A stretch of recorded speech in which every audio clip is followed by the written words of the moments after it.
Harry's Wife, part 102.97. Women, life, freedom. Yes, as you can well imagine, those are words that I shout most mornings when I've woken up before wandering over and engaging in my morning routine to ensure that the ultra remains deliciously enticing. But leaving me to one side for the moment, what has Harry's wife been up to now? Well, she's getting a bit of a battering, isn't she? Her ridiculous comments about feeling objectified, the bimbo archetypes, pod crap, has meant that there's been an even greater outpouring of criticism, condemnation and ridicule from all quarters. Her diminishing group of supporters, those that have the capacity to be embarrassed, have crawled back under rocks, and they're not as forthright as they once were. Indeed, in my recent video that I provided, Harry's Wife Part 102.94, Dislike What You've Not Seen, I've demonstrated that through a selection of videos that those supporting her are not as forthright in terms of their appreciation as you might think, which tends to suggest that they're not as numerous as one imagines, and really their presence is increased as a consequence of the fact that they're just a lot of shouty agitators, operating in the similar way of Dr. Shouty Shola.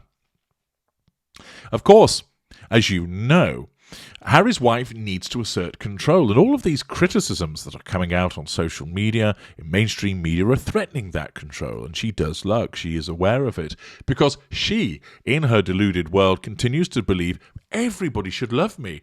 I am amazing. I'm just so fun. I play Scrabble. I make a mean bolognese sauce. Yada, yada, yada. Beige nonsense. And so she is genuinely mystified as to when she receives all of this criticism, because it simply doesn't compute in the world of Harry's wife.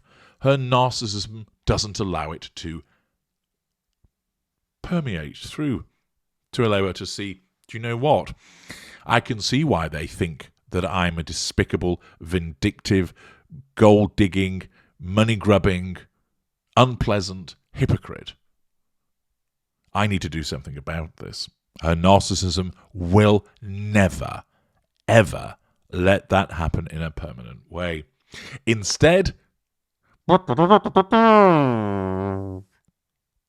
puff pieces are required. And so long as she can count on the support of certain publications, i.e. she has the money to pay them, then the wheel of PR piece puffery is spun somewhere within Archwell Communications or whatever it's told, and this time, round it goes, and it falls to hello, to champion the cause. And this time it does with an article by Matthew Moore. Yes, this time a man was captured outside Hello Towers and drawn in to find himself sat at a desk with undoubtedly two rubber mask-wearing pseudo-celebrities compelling him to write 500 words. It might have been, of course, Ray Winston. Nah, you fucking slag. You better fucking write 500 words. Otherwise, I'll kick your fucking head in. That might well have caused him to have to engage in that. It could have been an over-enthusiastic Al Pacino. What do you got? He announces as he jabs his finger towards the keyboard to ensure that Matthew Moore types like a chimp on speed. And what has Matthew Moore written? Well, Harry's wife is never afraid to promote social justice, facade management, and during a talk in Los Angeles with employees at Spotify, she delivered an important message in a bold manner. Interesting. What was this important message? Did she run on naked with "the planet's dying" written on paint across her naked form? Maybe she came trapezing in across the stage with a banner behind her stating, "Economically, you're all fucked." Well, only one way to find out. The Duchess of Sussex had been invited to speak at Spotify's female-run employee resource group, Women at Spotify, which is an employee-led group that fosters inclusivity and build community. An attendee of the private event, which was held on Tuesday, confirmed to Hello that Harry's wife had spoken at the event on feminist issues, wearing a shirt that had the message "Women, Life, Freedom" written in the Farsi language. During her talk, the mum of two praised the courage of protesters in Iran, who have been protesting since 16th of September. Had you only just noticed Harry's wife, as this talk took place, 18th, 17th of October? So it's taken you about a month to realise that these protests are going on. You probably haven't even noticed them themselves, because you've been too busy organising photo shoots in your back garden or down at the relevant ranch. I forget the place that it was, near Monty Shitshow, began with a Y. Or that you've been too busy having Zoom calls with yourself, meanwhile chaining the Prince of Pink Pancakes to that big desk and forcing him to read through the bench once again. And undoubtedly you've been too busy reading social media to find out that lots and lots of people really don't like you, to realise that there have been huge protests in Iran with regard to the issue of human rights and those of women. But of course, undoubtedly, what's this that comes into view? Yes, another creaking bandwagon. And Harry's wife, undoubtedly guided by her PR team, that sidles up to her and says, hey up there, lass. I think bandwagon's coming. Best get on it. Iran, women, protests. Here, wear this shirt, all be well. See ya. And as a consequence of that, she turns up wearing a T-shirt. What would have been hilarious if someone had been able to have switched the shirts or just handed her one written in Farsi, because despite her apparent lingual abilities, she, as far as I'm aware, can't read or speak Farsi, and it would have read something along the lines of, I'm a fucking huge narcissist. That would have been hugely entertaining. Nevertheless, during her talk, Hello reports, the mum of two praised the courage of protesters in Iran, jumping on this latest bandwagon of hers, of course, for the purpose of facade management. And those protesters have been protesting since the 16th of September, following the death of 22-year-old Mahsa Amini. Mahsa died in police custody on the 16th of September after she was arrested for allegedly incorrectly wearing the hijab. Eyewitnesses say she was beaten by police while in custody, resulting in her death. As a response to her death, mainly female protesters have been seen burning their hijabs in retaliation at what caused Mahsa to be arrested. The Iranian government has been cracking down on the protesters, including regional internet blackouts and using tear gas and live rounds on protesters.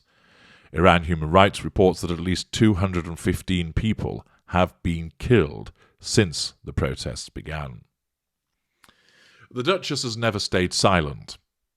The Duchess has never stayed silent when it comes to issues affecting women, and she spoke out following the overturning of Roe versus Wade earlier this year in the United States.